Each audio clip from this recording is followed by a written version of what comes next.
Good afternoon and welcome to Ramona's Roundtable. I'm your host, Ramona Rachel Gittins, and this is an episode brought to you by Link. I've heard about Dr. Sebi for many years, and he's sort of a legend that I haven't really been able to sort of get to. I haven't really understood a lot of his philosophy. A lot of it is because I haven't heard much of it one-on-one. So this is actually an honor for me today, and I'm glad that everyone who's listening to this is able to join us.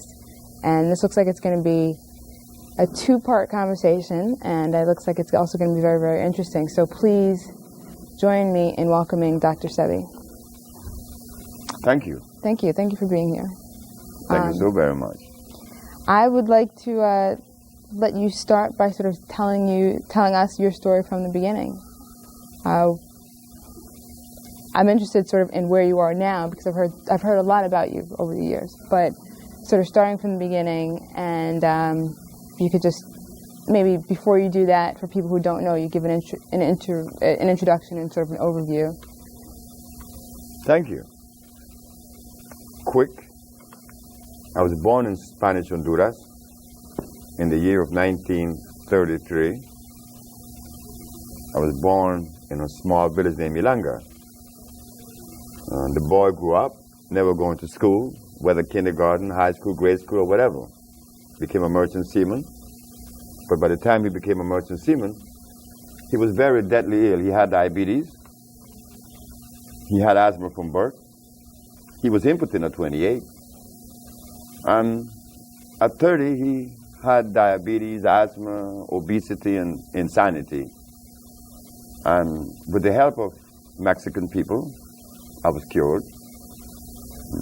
I decided to enter the field of natural medicine. Can I interrupt you for a quick second? Of course. I'm sorry.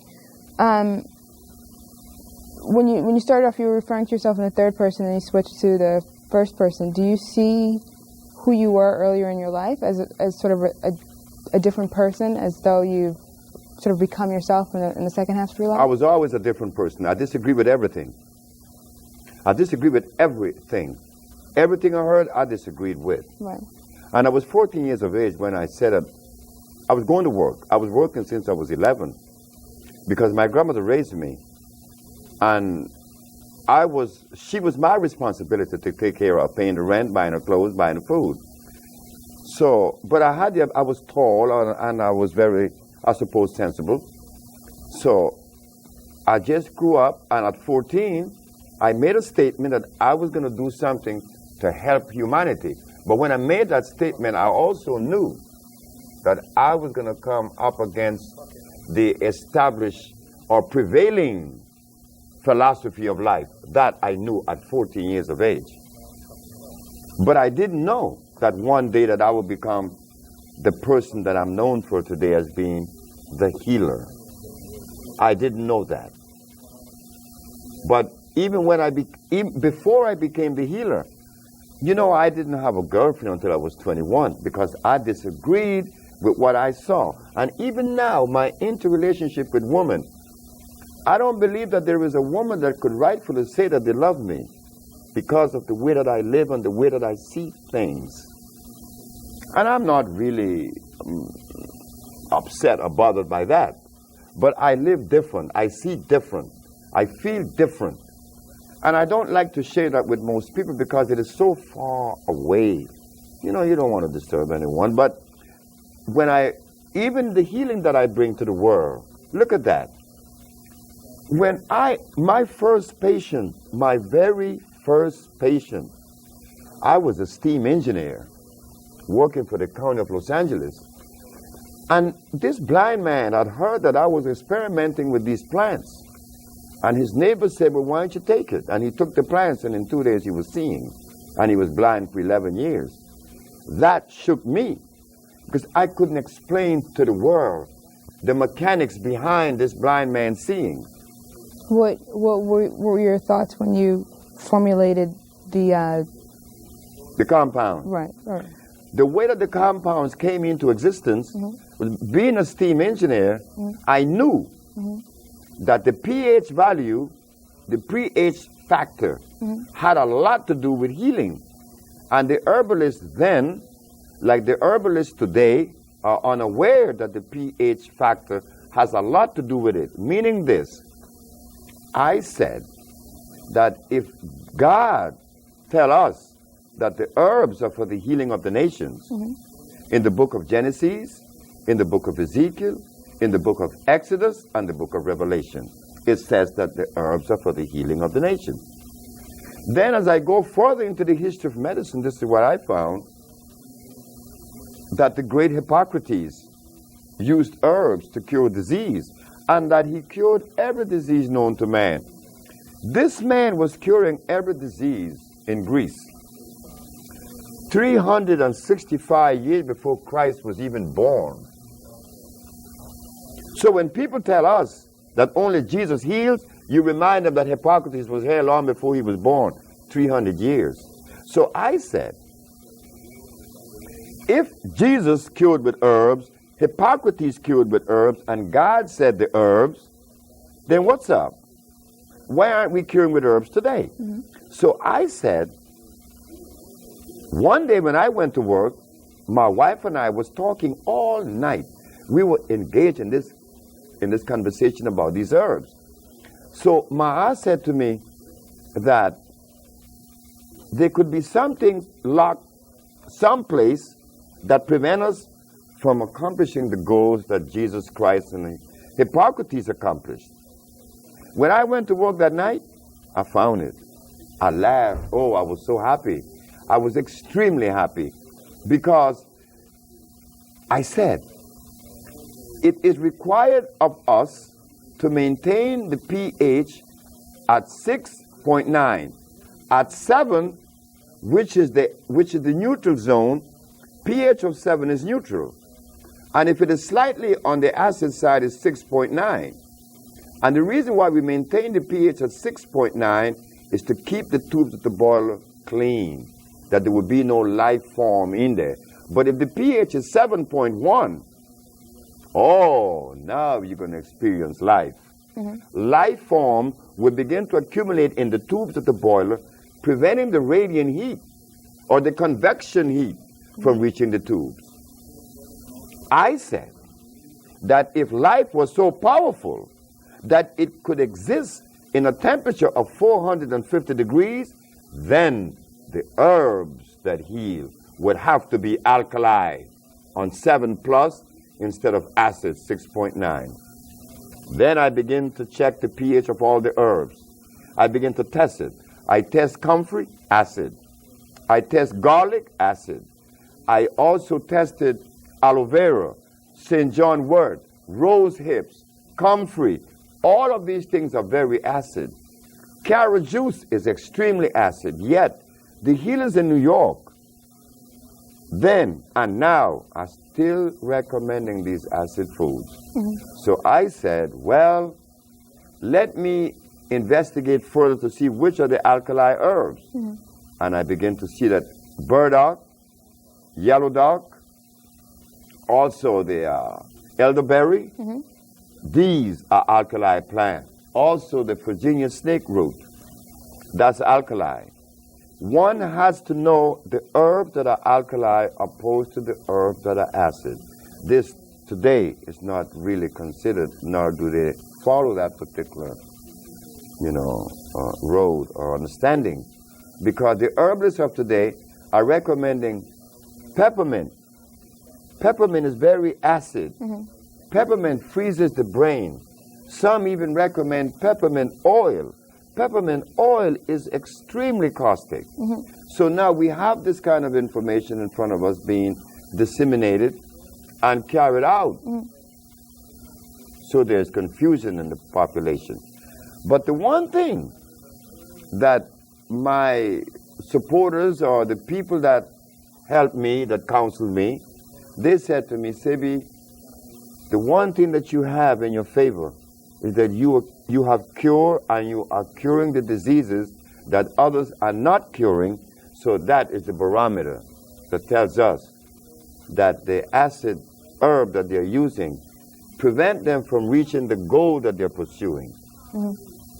It was my steam engineering experience that helped me in herbology to understand the herb that God made. Yes, it has to be made by God. If we eat something that God didn't make, we are running the risk of disease. Then we're going to be angry. Like I were at only 30 years of age, I was extremely angry. So I didn't know that I would. My mother wanted me to be a preacher, and I didn't want to go into the church. I said, who, me be a preacher? No, I'm not going to be a preacher. And look what I'm doing now. Look what I'm doing. My mother, I called her on my birthday 2 days ago, and she was laughing. She was laughing. She said, you see, what I wanted you to do, what I see you doing, you're doing it.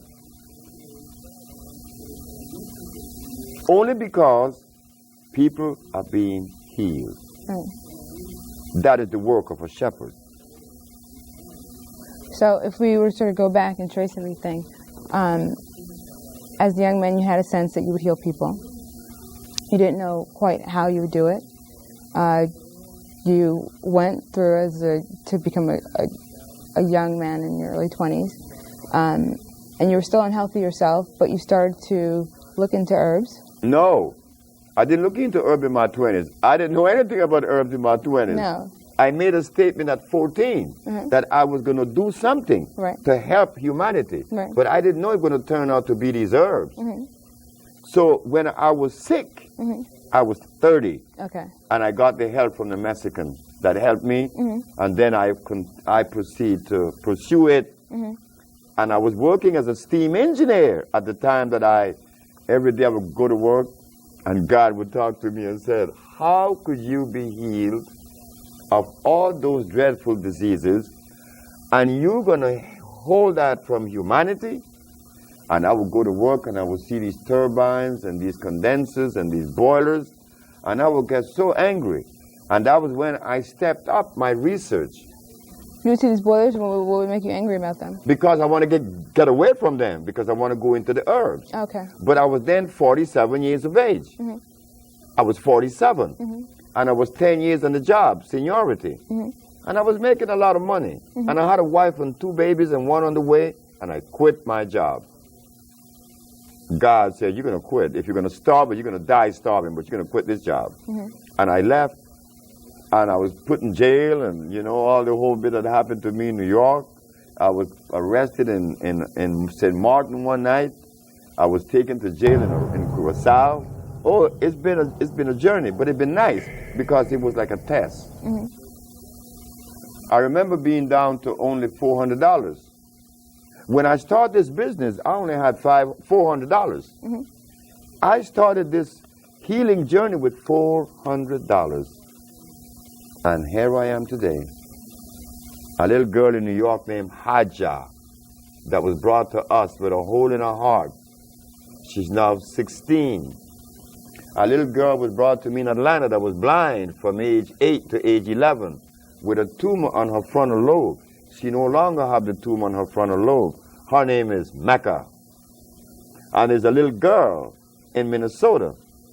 Her name is Akila Stroud. She no longer has sickle cell anemia.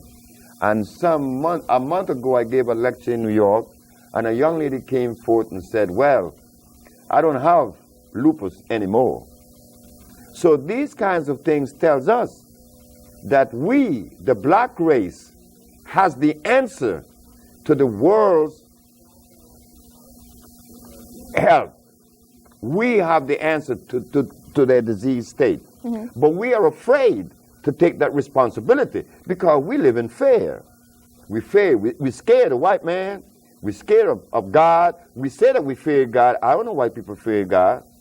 Now, is it possible for one group to have the cures for the world? Because part of your philosophy, or I don't want to say your philosophy, part of your outlook or your beliefs is that people are at their healthiest when they're eating foods that come from the region of their ethnic origin. That's not happening. Right, but that's what you believe. No, I don't believe that either. What I believe is to eat food that came out of the product of life itself. I don't care whether you're Chinese, Eskimo, Arab, or what. If you eat something natural, you're going to be healed. But do you believe that that people, for instance, that black people should not eat foods that are not Oh, indigenous to no, Africa? that's a horse of a different color. Black people should not eat Chinese food because Chinese food or even Caucasian food. There is a book out by a man known as Pablo Arriola, and he is known to be one of the most distinguished nutritionists in the world. And he said that if your ancestors are from Africa, your body is not programmed to digest milk. But if you are European, yes. So right there, they're telling us that there's a difference in the genetical makeup of these two individuals. So if people have a different genetic makeup that makes them react differently to different herbs, products, foods, would it be possible for one group to have sort of the cure for the entire world, or would they be moving towards a cure for people within the same ethnic group? Well, it should be like that, I suppose, but our experience shows us that it crosses all lines. That it crosses all boundaries. Because people come to us. There was once upon a time when there were more white people coming to us. Chinese come to us. Japanese, I just said that Matun just killed a woman in Japan of lung cancer, and she never seen the woman. They called from Japan and told Matun, like Annette, have cured many, Matun have cured many, so is Tatanisha. And they have never seen these people. She sent the compound to Japan, and she was cured. We sent compound to Europe, and they were cured. I have a letter from a psychiatric group in France who want me to go and lecture to them. Why?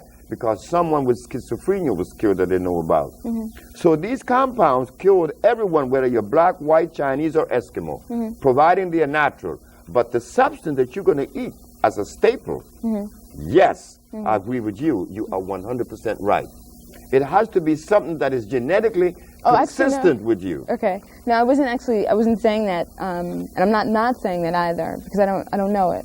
It's something I'm asking you about. But you did.